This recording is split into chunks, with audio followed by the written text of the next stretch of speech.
Rising warrior के episode 36 के साथ हाजिर हो। तो लास्ट एपिसोड के एंड पे हमने देखा था जीजुन और सूलिंग दोनों ही सेकंड लेवल तक पहुंच चुके हैं और वहां पर सामने एक बड़ा सा क्रिस्टल होता है जो कि फार्मेशन सेंटर है। इसी फार्मेशन सेंटर को इनको तोड़ना है। जीजुन जैसे वहां पर आगे बढ़ने लगता है, सूलिंग उसे कहती है यहीं पर रुक जाओ, सामने एक फार्मेशन है, अगर तुमने उसको एक्टिवेट कर दिया पता नहीं वहाँ से क्या निकलेगा, इसलिए मुझे लगता है कि तुम्हें वहाँ पर नहीं जाना चाहिए। जीजुन कहता हाँ तुमने बिल्कुल ठीक है, यहाँ पर तो वाकई में एक फार्मेशन है और ये जगह मुझे बहुत सा खतरनाक लग रही है, इसलिए मुझे लगता है कि हमें पहले यहाँ पर कोई प्लान बनाना चाहिए कैसे हम लोग उस फार्मेशन तक पहुँचेंगे। डूलिंग जियान उसे कहता है जीजुन अब तुम्हें क्या हुआ, तुम यहाँ पर रुके हुए क्यों हो, तुम्हारे सामने तो फार्मेशन सेंटर है, जल्दी से जाओ और जाकर उसको डिस्ट्रॉय कर दो। जीजुन उसे कहता है इतनी भी क्या जल्दी है, मुझे थोड़ी देर के लिए यहाँ पर बैठकर इसको ऑब्जर्व करने दो, क्योंकि इतनी आसानी से हम लोग उस फार्मेशन सेंटर तक नहीं पहुँच पाएंगे। डूलिंग जियान उसे कहता है यहाँ पर ऑब्जर्व करने के लिए है क्या, चलो जल्दी से जंप करते हुए आगे बढ़ो और जाकर उस फार्मेशन को तोड़ दो, इससे तुम्हारा क्रेडिट बढ़ेगा। जीजुन उसे कहता है नहीं मुझे इतनी ज्यादा जल्दी नहीं है क्योंकि मेरे पास काफी सारा टाइम है। इसी वक्त डूलिंग जियान आगे बढ़ता है और अपनी तलवार को उसके गर्दन में रखते हुए कहता है तुम्हारे पास तो काफी सारा टाइम होगा लेकिन मेरे पास ज्यादा टाइम नहीं है, इसलिए चुपचाप अब जल्दी से आगे बढ़ो और जाकर उस फार्मेशन को तोड़ो। जीजुन भी उसकी बात सुनने के बाद हैरान होता है और कहता है डूलिंग जियान ये तुम क्या कर रहे हो। डूलिंग जियान उसे कहता है क्या तुम्हें अभी तक समझ नहीं आई, तुम्हें कह रहा हूँ कि जाओ जाकर उस फार्मेशन को तोड़ो, यही तुम्हारा काम है। सूलिंग उसे कहती है तो शुरुआत से ही तुम्हारा यही प्लान था, तुम हमें इस्तेमाल करना चाहती हो ताकि तुम हमसे इस फार्मेशन सेंटर को ओपन करवा सको।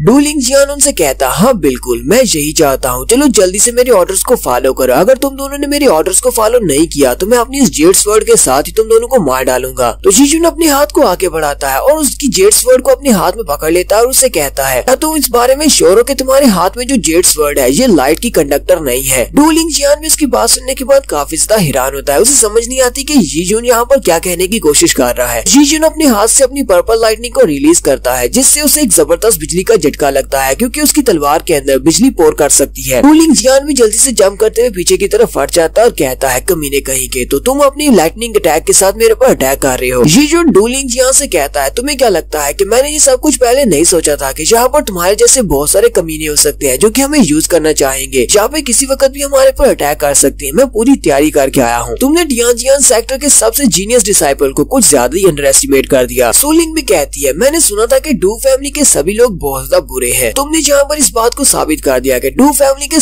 सभी बच्चे बुरे हैं, कोई भी अच्छा नहीं है। डूलिंग जियान उनसे कहता है तो लगता है कि अब तुम दोनों को यहाँ पर अपनी मौत की तैयारी कर लेनी चाहिए, क्योंकि मैं यहाँ पर पहले एक्टिंग कर रहा था, अब मुझे एक्टिंग का कोई फायदा नहीं रहा, तो तुम दोनों को यहाँ पर मरना होगा। तुमने यहाँ पर डू फैमिली को प्रोवोक किया है तो अब तुम दोनों ज्यादा अर्स तक जिंदा नहीं रह पाओगे। और वो अपनी व्हाइट जेड स्वर्ड के साथ ऊपर की तरफ जंप लगाता है उन दोनों के ऊपर अटैक करने के लिए। जैसे वो उनके ऊपर अटैक करता है तो अपनी व्हाइट जेड स्वर्ड के अंदर से वो काफी सारी एनर्जी को निकालता है और उन दोनों के ऊपर अटैक कर देता है। जीजुन भी जल्दी से अपने पास से ब्लैक शाइनिंग स्वर्ड को निकालता है और कहता है क्या तुम्हारे डू फैमिली के लोग सिर्फ इतना ही कर सकते हैं। वो अपनी ब्लैक स्वर्ड को सामने करते हुए अपनी पर्पल लाइटनिंग के साथ सामने की स्ट्राइक को ब्लॉक करता है और वहाँ पर एक जबरदस्त धमाका होता है। डूलिंग जियान भी पीछे की तरफ हट जाता है। डूलिंग जियान उसे कहता है दिखने में तो तुम काफी ज्यादा बेवकूफ लगते हो लेकिन तुम्हारे पास काफी अच्छी स्किल्स है, तो है क्या मुझे तुम्हारे पर तरस खाने की जरूरत नहीं है, मुझे अपनी फुल पावर को यूज करते हुए तुम्हें मारना होगा। और वो फिर से जंप करते हुए हवा में चला जाता है और हवा में जाने के बाद वो अपनी स्पेशल पावर को रिलीज करता है और उसके इर्द गिर्द एनर्जी की बनी हुई बहुत सारी तलवारें निकल आती है और वो उन सारी तलवारों को जीजुन के ऊपर अटैक करने के लिए भेज देता है और कहता है ये मेरी टेक्निक बहुत ज्यादा हाईली एडवांस टेक्निक है। डूलिंग भी जीजुन से कहती है हाँ ये टेक्निक काफी ज्यादा एडवांस्ड है, इसलिए तुम्हें इससे बचना होगा। जीजुन फिर से अपनी ब्लैक शाइनिंग स्वर्ड को सामने की तरफ करते हुए एक शील्ड क्रिएट करता है लेकिन वो उसके अटैक्स को ब्लॉक नहीं कर पाता और पीछे की तरफ धकेला जाता है। जीजुन कहता है इसके अटैक्स तो काफी ज्यादा पावरफुल है। डूलिंग जियान हंसना शुरू कर देता है और उसे कहता है मेरी किस्मत बहुत ज्यादा अच्छी है, तुम्हारी किस्मत बहुत ज्यादा बुरी है, अगर तुम यहाँ पर वाकई में मरना नहीं चाहते तो चुपचाप जल्दी से उस फार्मेशन के अंदर चले जाओ, अभी भी तुम्हारे पास एक मौका है। जीजुन कहता है तुमने मेरे पास और कोई भी रास्ता नहीं छोड़ा, लगता है कि मुझे भी अपने पावरफुल मूव को यूज करना पड़ेगा। वो अपनी तलवार को सामने करते हुए अपने थंडरबोल्ट स्ट्राइक मूव को यूज करता है। जीजुन उसे कहता है तो डियाजियान सेक्टर का जीनियस डिसाइपल तुम्हें यहाँ पर अपनी thunder cloud and lightning sword strike move को दिखाने वाला है, क्योंकि जीजुन के पास पर्पल लाइटनिंग भी आ चुकी है। तो पर्पल लाइटनिंग के उसकी बॉडी में ऐड होने की वजह से उसकी लाइटनिंग स्किल पहले से बहुत ज्यादा बढ़ चुकी है और उसकी लाइटनिंग स्ट्राइक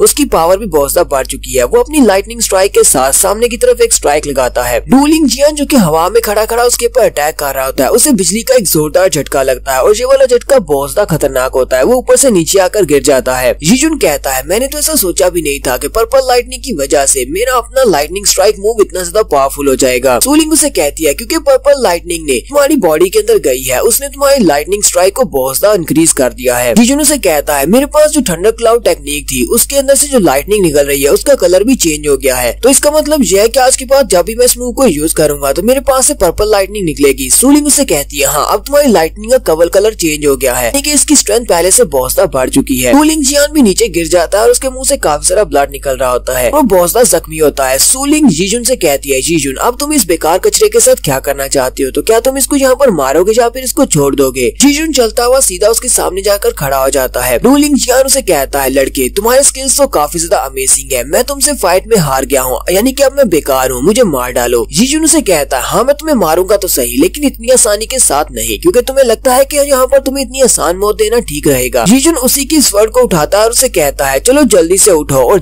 जाकर उस फॉर्मेशन में एंटर हो, मैं चाहता हूँ कि जाकर उस फॉर्मेशन सेंटर को तुम तोड़ो। सू लिंग जियान उसे कहता है तो तुम यहाँ पर मेरी टेक्निक को मेरे ऊपर यूज कर रहे हो, तुम मुझे यहाँ पर धमका रहे हो कि मैं तुम्हारे लिए जाकर उस फॉर्मेशन सेंटर को ओपन करूँ। सू लिंग भी आगे बढ़ती है और उसे कहती है क्या तुम्हें दिखाई नहीं दे रहा कि तुम यहाँ पर जीजून से हार चुके हो, हारने के बाद तुम्हारे अंदर इतनी ज्यादा हिम्मत है कि तुम आगे से हमें जवाब दे रहे हो, जल्दी उठो और जाकर उस फॉर्मेशन के अंदर एंटर हो। जीजून उसे कहता है लगता है कि तुम ऐसे मेरी बात को नहीं मानोगे, मैं तुम्हें डरा तो नहीं सकता। जीजून उसे कहता है तुम्हारे पास जो जेड स्वर्ड है ये काफी ज्यादा अच्छी है, मुझे लगता है कि तुम्हें अपनी जेड स्वर्ड काफी ज्यादा पसंद है और ये तुम्हारे स्किल्स के हिसाब से काफी ज्यादा बेस्ट भी है। सू लिंग जियान जीजून से कहता है लेकिन ये तुम्हारे स्किल्स के साथ मैच नहीं करती, तुम्हारे पास थंडर एट्रीब्यूट है इसलिए ये तलवार तुम्हारे लिए बेकार है, तुम्हें इस तलवार का क्या करना है। जीजून कहता है हाँ ये तलवार मेरे लिए बेकार है इसलिए ये मेरे किसी काम की नहीं, वो इस तलवार को ऊपर फॉर्मेशन के अंदर फेंक देता है और उसे कहता है अब जबकि तुम्हें ये तलवार चाहिए और ये तुम्हारे लिए काफी ज्यादा वैल्यूएबल है तो जाकर इस तलवार को ले लो। वो तलवार भी लुढ़कती हुई सीधी उस फॉर्मेशन के अंदर जाकर गिरती है। सू लिंग जियान काफी ज्यादा गुस्सा हो जाता है और उसे कहता है कमीने कहीं के ये तुमने क्या कर दिया। जीजून उसे कहता है मैं तुमसे अलग हूँ, मैं यहाँ पर तुम्हें मौत की धमकी नहीं दूंगा, चलो जल्दी से जाकर अपनी तलवार को ले लो। तो सू लिंग जियान उठता है और अपनी तलवार लेने के लिए चला जाता है, उस फॉर्मेशन के पास जाकर थोड़ी देर के लिए रुकता है। जीजून उसे कहता है वहाँ पर रुकना नहीं है, लगता है कि अब तुम्हें भी मौत से डर लग रहा है, लेकिन थोड़ी देर पहले तो तुम्हें बिल्कुल भी डर नहीं लग रहा था, तो यहाँ पर हमें भी मारने पर तुले थे, चलो जल्दी से आगे बढ़ो, उस फॉर्मेशन के अंदर अपना पहला पाँव रखो। सू लिंग जियान जैसे उस फॉर्मेशन के अंदर पहला पाँव रखता है तो वहाँ से वो फॉर्मेशन एक्टिवेट हो जाती है और उसके अंदर से एक ब्लैक स्पिरिट एनर्जी का बना हुआ बड़ा सा मॉन्स्टर निकल आता है। सू लिंग उसे देखने के बाद जीजून से कहती है जीजून मुझे लगता है कि यही इस फॉर्मेशन सेंटर की ट्रू फॉर्म है, हमें जल्दी से जल्दी इसको हराना होगा। जीजून कहता है अब जबकि हमने इसकी रियल फॉर्म को देख लिया है तो मुझे लगता है कि इसको हराना बहुत ज्यादा आसान होगा। जीजून जल्दी से अपनी पर्पल लाइटनिंग को एक्टिवेट करता है और वहीं से खड़े खड़े अपनी पर्पल लाइटनिंग के साथ ही उसके ऊपर एक स्ट्राइक लगाता है उस मॉन्स्टर के ऊपर, और जैसे ही उसके ऊपर एक स्ट्राइक लगाता है वो मॉन्स्टर वहीं पर डिस्ट्रॉय हो जाता है। जैसे ही जीजून उस मॉन्स्टर को वहाँ पर डिस्ट्रॉय करता है तो उस मॉन्स्टर के डिस्ट्रॉय होने के बाद फिर से वहाँ से ब्लैक कलर की एनर्जी निकलती है। सू लिंग और जीजून दोनों इस बात से हैरान होते हैं क्योंकि वो लोग फिर से यहाँ से टेलीपोर्ट होने वाले हैं। जीजून जल्दी से सू लिंग का हाथ पकड़ लेता है और उसे कहता है मुझे नहीं पता कि ये एनर्जी हमें फिर से कहाँ पर टेलीपोर्ट करेगी, लेकिन मैं तुमसे दोबारा अलग नहीं होना चाहता। सू लिंग उसकी बात सुनने के बाद फिर से शर्माना शुरू कर देती है। जीजून ने यहाँ पर सू लिंग का हाथ पकड़ लिया और वो दोनों उस ब्लैक कलर की एनर्जी में कवर हो जाते हैं और ब्लैक कलर की एनर्जी में कवर होने के बाद वो दूसरी जगह पर टेलीपोर्ट हो जाती है। यहीं से नेक्स्ट सीन में बाहर का दिखाया जाता है। चारों मास्टर जो कि क्लिफ के ऊपर खड़े होते हैं वो वहाँ पर टेम्पल के अंदर देखते हैं तो वहाँ से काफी सारी एनर्जी निकलती है। उन्हें पता चल जाता है कि फर्स्ट लेवल को ओपन कर दिया गया है। मास्टर डू कहते हैं लगता है कि उन बच्चों ने एक फॉर्मेशन के फर्स्ट लेवल को हरा दिया है। बाहर के बच्चे तो काफी ज्यादा अमेजिंग है, हम लोग तो पिछले 12 साल से इस दिन का इंतजार कर रहे थे। मास्टर सन उनसे कहते हैं चलो ठीक है अब जल्दी से मेरे पीछे आओ, हम सभी लोग टॉम की तरफ चलते हैं। वो लोग वहाँ पर सारी फॉर्मेशन को ओपन कर देंगे, हम लोग इस टॉम के अंदर एंटर हो जाएंगे। तो नेक्स्ट सीन फिर से टॉम के अंदर का दिखाया जाता है। सू लिंग और जीजून दोनों ही तीसरे लेवल पर पहुंच गए हैं और तीसरे लेवल के ऊपर बहुत ज्यादा गर्मी होती है। जीजून अपनी शर्ट उतार कर बैठा होता है और कहता है यहाँ पर तो बहुत ज्यादा गर्मी है, और वहाँ पर आसमान के ऊपर 2 सूरज होते हैं। वो उनकी तरफ देखता है और कहता है यहाँ पर तो आसमान पर 2 सूरज है, लगता है ये लोग यहाँ पर हमें जिंदा जलाना चाहते हैं। तो ये लोग यहाँ पर एक डेजर्ट के अंदर होते हैं जहाँ पर आसमान के ऊपर 2 सूरज है। सू लिंग आसपास के एरिया को घूमने के बाद वापस आ जाती है और कहती है मैं वापस आ गई। जीजून से कहता है तो क्या तुम्हें यहाँ पर कोई फॉर्मेशन सेंटर मिला, तुम्हें कोई एग्जिट मिला, क्या हम लोग इस जगह से कैसे निकल सकते हैं। सू लिंग उसे कहती है ये वाला लेवल तो काफी ज्यादा डिस्टर्बिंग है, मुझे यहाँ पर कुछ भी नहीं मिला, मैं आसपास के सारे एरिया को देख कर आ गई हूँ, सिर्फ आसपास डेजर्ट है और कुछ भी नहीं है। तो सू लिंग जियान भी वहीं पर होता है। वो उन दोनों से कहता है अगर हम लोगों ने जल्दी से जल्दी यहाँ पर फॉर्मेशन सेंटर को नहीं ढूंढा तो गर्मी की वजह से हम लोग यहाँ पर मारे जाएंगे। जीजून उसे देखकर काफी ज्यादा हैरान होता है, कहता है सू लिंग जियान क्या तुम भी यहाँ पर हमारे साथ आए हो, लेकिन ऐसा कैसे हो सकता है, इसका मतलब तुम वहाँ पर नहीं मरे। और साथ ही जीजून चिल्लाकर कहता है ये कमीना अभी तक जिंदा कैसे है, इसको तो वहाँ पर मर जाना चाहिए चाहिए था। जबकि डू लिंग जियान उसे कहता अब मेरे पास तुम्हारे साथ बहस करने के लिए ज्यादा एनर्जी नहीं है और ना ही मैं जहाँ पर तुम्हारे साथ फाइट करने वाला हूँ। चलो जल्दी से मिलकर काम करते हैं और इस फॉर्मेशन के सेंटर को ढूंढते हैं ताकि तीसरे लेवल को पार किया जा सके। सूलिंग उसे कहती है तो क्या तुम्हें फॉर्मेशन सेंटर के बारे में कुछ पता चला? क्या तुम्हें पता है कि फॉर्मेशन सेंटर कहाँ पर है? डू लिंग जियान कहता हाँ मुझे लगता है कि मुझे फॉर्मेशन मिल गई है। और यहीं पर हम लोग अपनी एपिसोड 36 का एंड करेंगे। एपिसोड की एक्सप्लेनेशन अच्छी लगी हो तो कमेंट करके जरूर बताइएगा। चैनल को सब्सक्राइब कर दे, वीडियो को लाइक और शेयर कर दे। शुक्रिया।